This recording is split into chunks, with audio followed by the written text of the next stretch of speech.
Hello दोस्तों, आप सभी का स्वागत है आपके अपने YouTube channel Vidyapati coaching centre में। दोस्तों, मैं अजय कुमार और आप सभी का स्वागत है। दोस्तों, आज के इस वीडियो में मैं आपके लिए लेकर आया हूं कि आखिरी में इस बार जैसे कि आप लोग 2024 में एग्ज़ाम देने वाले मैट्रिक के सभी छात्र छात्राओं को बेस्ट ऑफ लक मेरी ओर से। और आई होप कि आप लोग इस साल भर में बहुत अच्छे से तैयारी किए होंगे। और आज के इस वीडियो में मैं आपको कुछ गाइडलाइन बताना चाहूँगा जिसके आधार पर आप मैथ में बहुत अच्छा कर पाएंगे। उम्मीद है इस वीडियो पर नया तो आप चैनल को लाइक सब्सक्राइब और बेल आइकन को ऑन करना ना भूलिएगा, जिससे आपको जो भी इस चैनल के मदद से जानकारी दी जाएगी वो आपको टाइम टू टाइम मिलती रहेगी। तो चलिए शुरू करते हैं। तो दोस्तों, आपको जैसा कि पता ही होगा कि बिहार बोर्ड में मैं BSEB 2024 की बात कर रहा हूं, ठीक है। इसमें आपको पता होगा कि हम लोग 500 का एग्जाम देते हैं। कितना का एग्जाम देते हैं? 500 का, जिसमें हम लोग को मैथ पढ़ना पड़ता है, साइंस पढ़ना पड़ता है। साइंस में 3 जगह से क्वेश्चन आता है। एक फिजिक्स भौतिकी से आता है, दूसरा केमिस्ट्री से आता है और तीसरा बायोलॉजी, जिसको जीव विज्ञान नाम से जानते हैं। तो 100 का मैथ और दूसरा 100 का साइंस होता है। 100 का साइंस नहीं बोल सकते हैं क्योंकि इसमें 80 नंबर आपका थ्योरी होगा और 20 नंबर प्रैक्टिकल, ठीक है। 20 नंबर कहाँ से आता है? प्रैक्टिकल से, जो कि आपको स्कूल से मिल जाता है। और 80 नंबर का एग्जाम दिया जाता है, जिसमें आपको 40 वो ऑब्जेक्टिव दिया जाएगा। ऑब्जेक्टिव कहाँ से रहेगा? तो यहाँ इसमें फिजिक्स से भी क्वेश्चन रहता है, कुछ केमिस्ट्री से भी रहता है और बायोलॉजी से रहेगा। तो यहाँ पर हम कह सकते हैं 40 को ऑब्जेक्टिव रहेगा और 40 को सब्जेक्टिव रहेगा, जिसमें ऑब्जेक्टिव की संख्या अभी बिहार बोर्ड में कितना है? 2 गुना है। मतलब आपको 80 को दिया रहेगा और किन्हीं 40, ये नहीं दिमाग लगेगा आपकी 1 से 40 तक 1 2 3 4 ऐसे नहीं भरना है। आप 80 को दिए, 80 को मैं कोनो 40 को बना सकते हैं उसे बस में। और 40 नंबर में आपका फिजिक्स से भी क्वेश्चन रहेगा, केमिस्ट्री से भी क्वेश्चन रहेगा और बायोलॉजी से भी रहेगा, जीव विज्ञान से रहेगा। इसके बाद हिंदी से रहता है। हिंदी 100 नंबर का हो गया आपको।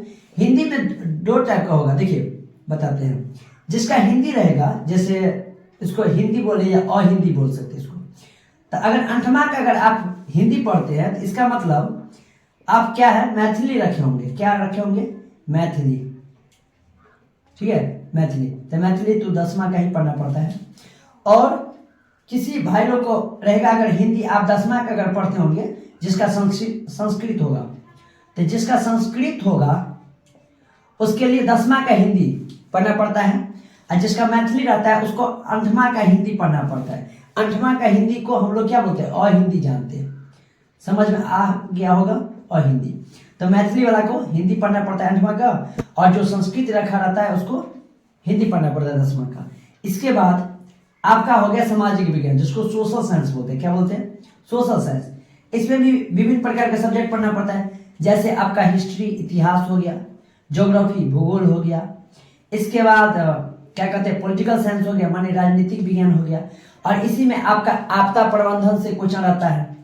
आपदा प्रबंधन, तो खैर ये आपदा वाला तो ज्योग्राफी का पार्ट होता है। तो ये आप ज्योग्राफी बुक पढ़े होंगे तो इसी में ये आपदा पढ़ लिए होंगे। और साथ में हिस्ट्री हो गया, ज्योग्राफी हो गया, आपदा हो गया, पॉलिटिकल हो गया। और इसके बाद इकोनॉमिक्स होता है। इकोनॉमिक्स, ठीक है, अर्थशास्त्र जिसको बोलते हैं, अर्थशास्त्र। तो उसमें ये 4 बुक पढ़ना पड़ता है, ठीक है, सोशल साइंस में। और ये हो गया आपका 500। ये तो कंपलसरी हो गया, इसको पढ़ना ही पड़ेगा आपको एग्जाम देने में, ठीक है। और एक्स्ट्रा में आपका हो गया, एक्स्ट्रा जिसको बोलते हैं, एक्स्ट्रा में हो गया आपका इंग्लिश। तो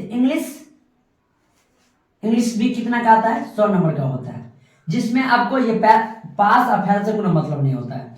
इसमें आप पास हो या फेल हो, हम ये नहीं कहते कि फेल हो जाना चाहिए, पास होना जरूरी है, हर सब्जेक्ट में पास होना जरूरी है। लेकिन अगर इसमें आप फेल भी होते हैं तो इस पर मतलब ये आपका रिजल्ट पर डिपेंड नहीं करेगा कि आप इसमें फेल हो गए, अंग्रेजी फेल हो गए तो इसमें फेल हो जाएगा, इससे कोई बात नहीं होता है।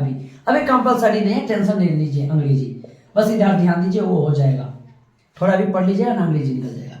तो आज की क्लास में हम डिस्कस करेंगे मैथ, कि आखिर में मैथ में अच्छा से अच्छा नंबर कैसे लावे। अब हम ये नहीं कहेंगे कि गप देंगे कि 100 में 100 आ जाएगा आपको, ये वीडियो देख लीजिए 100 में 100। देखिए भाई साहब, 100 नंबर अपने आप में चैलेंजिंग है, 100 नंबर का क्वेश्चन बनाने में कुछ लगता है, वैसे ही करने में लगता है कि कुछ क्या होगा नहीं होगा, ऐसे है वैसे है, ठीक है।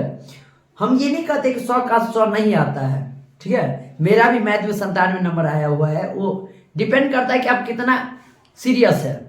अब हम ये नहीं कहेंगे कि पूरा दिन आप छोड़ के पूरा मैथ पढ़िए, लगे रहिए भर दिन, तब तो एक ही सब्जेक्ट पर दीजिएगा तो टाइम मतलब मार्क आ ही जाएगा। तो चलिए खैर गप नहीं देंगे, और हम मुद्दा की बात करेंगे कि आखिर में इस 100 में हम अच्छा से अच्छा स्कोर, कम से कम देखिए जो भी नॉर्मल से नॉर्मल बचे, कम से कम दिमाग लगाइए, कम से कम 60 प्लस आ जाए, कम से कम कितना 60 नंबर। और जो भाई लोग अच्छे से पढ़े हो तो 80 भी ला, 90 प्लस भी ला सकते हैं, वो कोई बड़ी बात नहीं है जिसका तैयारी।